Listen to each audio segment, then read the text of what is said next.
Now, after 2 months, we finally have a major update in the case surrounding singer D4VD, also known as David. Yes, the one whose single, Romantic Unaliving, made waves.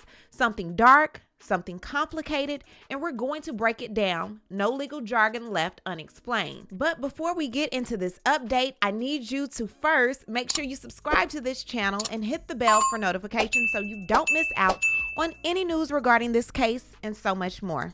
Now let's get back into it. So for those that thought this day would never come, David is officially being named a suspect. Now, not only that, according to new reports, investigators are now openly stating that they believe David did not act alone. Police sources are saying that the condition of Celeste's remains and the way her body was stored and transported points to the involvement of at least one other person. This isn't speculation. This is coming directly from law enforcement sources who spoke with outlets covering the case. They're saying this level of dismemberment and concealment inside the car suggests planning, physical assistance, or at minimum, knowledge from another party. 2 months since Celeste Rivas's body was found in the trunk of that Tesla, and today sources are telling us that David is among suspects who they're looking at and that nobody has been excluded. While the medical examiner has not yet determined the cause of her death, the body was dismembered, we now know, and based on what they have learned in the case, they believe that David did play a role in her death and got help from others in trying to dispose of her body in this Tesla that you're seeing here in the tow yard. One source saying they're focusing in on certain individuals, and those individuals are concerned now that they know that the LAPD is focusing in on them. David is not cooperating, we're told, has not cooperated from the beginning, but guys, we're told investigators have a lot of work left to do. There is no hurry. They say that they're being methodical in this, but they've got a lot of work left to do. All right, so if David is a suspect right now, can police arrest him, and do they know what the motive might be? He is a suspect in the eyes of investigators at this point, but not officially under the law, because they don't have the probable cause to make the arrest just yet. What they really need is that cause of death from the medical examiner, and they don't have that. The condition of the body was so badly deteriorated, this is taking some time. But I was told by an investigator this morning they expect to get that pretty quickly, and then things are going to get moving very quickly. Okay. And again, your sources have told you that the body was dismembered, and that involved more than one person. And is that the reason that there are several suspects here? Yeah, so they're trying to narrow down what were the roles in this. And then there's the question, was it murder, or could it have been something like an overdose, and then this was improperly disposing of the body afterwards, where they freaked out, and then they didn't know what to do with it. They've got to figure that out. A lot of that will be what was in her body, what does the medical examiner decide. But the belief is that there were multiple people involved in this. Now, of course, the LAPD has not verified any of this information, and it's normally not protocol to disclose who a person of interest is in an active investigation. However, shocking new information was released by TMZ's Harvey Levin, who claimed that his LAPD source confirmed that Los Angeles police have tracking information that placed Burke in a desolate stretch of Santa Barbara County in the dead of the night during spring 2025, a trip investigators are now probing for possible ties to the teen's disappearance and the gruesome discovery of remains months later. It's being speculated that Rivas Hernandez may have passed away in the spring of 2025, and this remote trip could have something to do with her unaliving. This weird trip to Santa Barbara County, apparently your sources have unearthed this. Walk me through what it was, when it was, how long it lasted, the whole story behind this trip. So we are told that in the spring of this year, I can't give you a month, I'm just told the spring, David went to a remote area of Santa Barbara County, which is about 100 miles from where he lives in Los Angeles, a remote area of Santa Barbara County in the middle of the night, and spent a couple of hours there. And that is a hugely important part of this case, the way I understand it. And I don't want to be more specific, but, based on, all the things that are going on, that is a point that seemed to stand out when we got this story, that this Santa Barbara trip is very, very important. Now, what does the Santa Barbara trip mean? Remember, it's spring, and his body wasn't found until early September. So, her body, rather, early September. So we're talking months. So, you could theorize that maybe he went to try and bury a body. Maybe he would have gone to bury a weapon. But if it was a body, why was the body found in the trunk of his car in Los Angeles months and months later? Based on what they have learned in the case, investigators believe David played a role in her unaliving and got help from others in trying to dispose of her body. One source says they are focusing in on certain individuals, and those individuals are concerned now that they know Los Angeles police are focusing in on them. David is not cooperating with the investigation, sources say, and has not been cooperating from the beginning, despite what his PR reps have claimed. ABC News is told investigators still have a lot of work left to do, but there is no hurry because they're being methodical and want to make sure they get it right.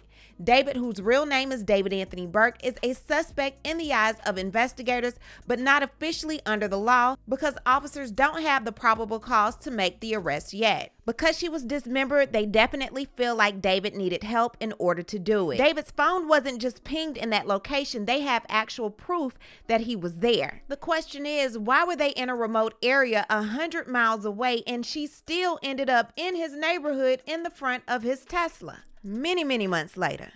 Now, investigators say that behavior like this lines up with what they call an overconfident criminal, someone who thinks they're too smart or too protected to ever get caught. Leaving a Tesla, a car that tracks your every move, abandoned in public, and assuming no one would ever trace it back. Music videos of a Tommy, which is another word for pain, your alter ego watching your body go in the back of a trunk, a Celeste lookalike, and a white guy going to go buy equipment to help bury you in this desolate place in the woods. Then he's in the woods again with this woman for the music video, Where Did It Go Wrong? And in this song, he says, and I don't mean to be conceited, but I'm the reason you're still breathing. I'll stop picking up your calls because you won't stop screaming. Is it love or lust? I can tell you're fiending, and I don't want to hurt your feelings, but baby, just know my feelings gone. It's been a while, but you've been on my mind now. It keeps me up at night. I can't believe this is life. I wish I never met you. I even second guessed you, but I was in too deep. I couldn't leave. I couldn't let you walk away from everything. I thought that you were everything. You told me I was special, girl, but that does not mean anything to me. It don't mean anything to me. And then you hear Celeste's voice say, I tried. You're special, David. In the video, this girl is running through the woods and you keep seeing this red string. She unalives him by pow point in the woods in this dark remote area. David always gets unalived in these videos, but I think he's representing the person that he's unaliving. So I brought up this red stringy looking stuff, right? Take a listen to Celeste's voice and we're gonna break down everything. We need to delete this. Oh, look it. Answer that one. That's so mean if you don't answer. It's controversial of raping kids. Bye, guys.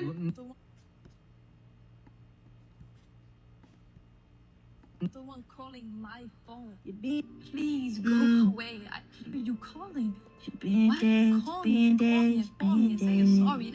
I didn't want to go and change the narrative and say something completely different. You gotta figure whatever you got going on. Figure that out. I've been so selfish and I can't stop thinking about you and what I did and how it's affecting like everything. Like, I just wanted to say I'm sorry. I tried. You're special, David. No, you ain't gonna let me talk. Why you not gonna let me talk? You tripping. She has a very distinctive voice. Now I want you to listen to this. It's an interlude called Invisible String Theory, and you'll see red strings across his video.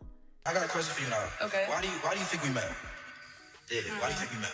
Well, I think personally, have you ever heard of the invisible string theory? Oh yeah. Exactly that. So basically, we met because we were supposed to meet. Okay. And we're connected because we're supposed to be connected.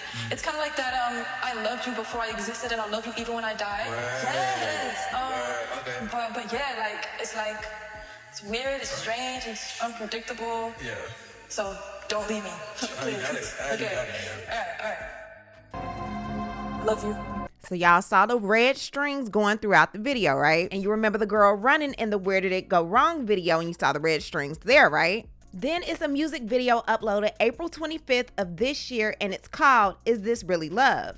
So in this video, it looks like he's watching different videos of him and this Celeste lookalike and the different evil things that, quote, a Tommy did. There's no Celeste lookalike featured in this video because obviously by April 25th, she was gone. In this song, he says, you got somebody else to take my place. You did it the wrong way. After all I did for you, you said that you never meant to hurt me, but baby, I know this is how it goes. And if there's a world where you're not leaving, then darling, I need to know. It starts raining in the room. He's going through, and then all of a sudden you see these red strings.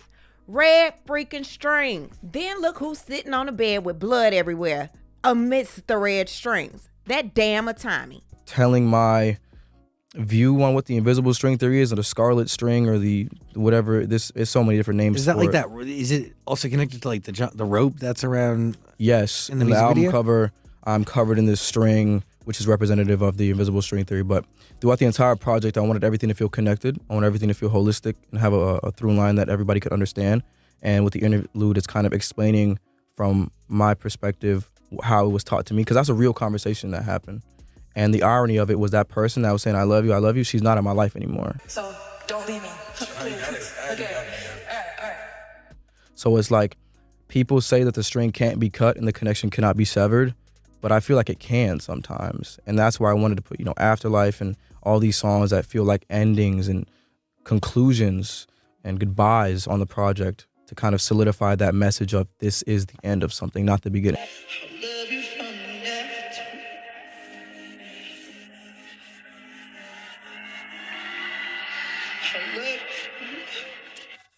And the irony of it was that person that was saying, I love you, she's not in my life anymore. This man was literally having mock funerals at his shows with a whole live casket there. Like, what are you doing? In the back of my mind, you died. And I didn't even cry. No, not a single tear. David did not act alone. There are others that are said to be fearful of what's coming next. What I need to do is hear from you. What do you think about everything going on in the Celeste, Rivas Hernandez, and David story? Leave a comment and you know how we do. We'll talk about it down below. Talk to you guys later. Bye. As always, thanks for watching. But before you go, don't forget to subscribe to this channel, hit the like button, and hit the bell so you don't miss out on any of my new episodes.